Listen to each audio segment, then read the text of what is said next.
Baruch Hashem, it is day number 116 in our daily study of Rambam, Sefer, HaMitzvos.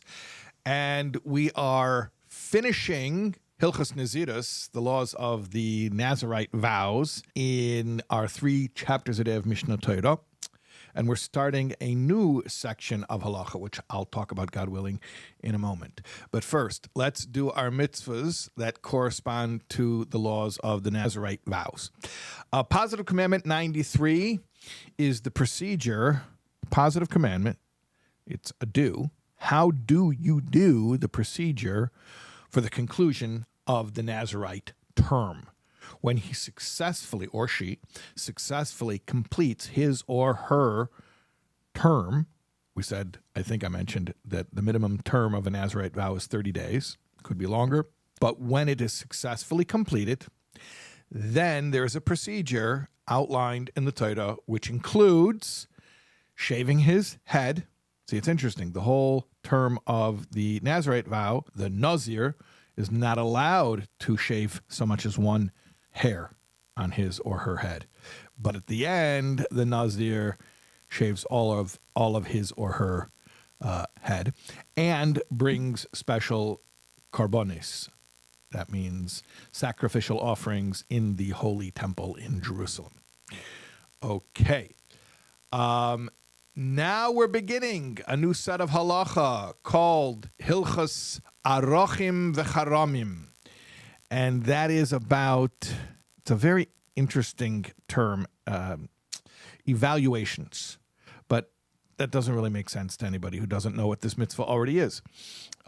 It's a type of a pledge, and that's why it's part of Sefer HaFlah. Remember, we started with Shvuos, with oaths, and then we did Nedarim, which are vows, and then we did Naziros, which is the Nazirite vow. So Arochim, or sometimes people call it Erchin, is a type of a pledge of tzedakah that one is making to the Beis HaMikdash. So one is vowing to make a certain monetary donation to the Holy Temple, but the way that it's phrased, and this is something we don't necessarily relate to nowadays, the way the person phrases the vow or the pledge is, I pledge the value of so-and-so. Well, what does it mean, the value of so-and-so? Who's to say the value of so-and-so? So there's a table, there's a chart, which the Torah gives us, which is based on gender and age. It doesn't matter if this person that you're referring to is rich or poor or smart or simple or beautiful or homely.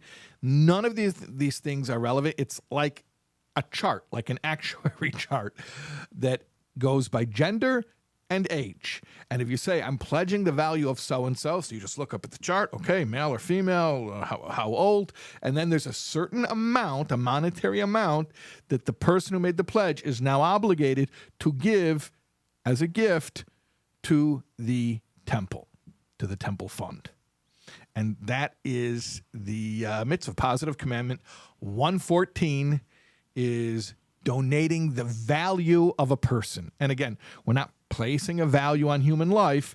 It's just, this is a way, a formula for evaluating the monetary amount of certain gifts that are phrased in a certain way. Does that make sense? I hope so. We're going to be learning more about these mitzvahs in the coming days. We'll see you then, God willing.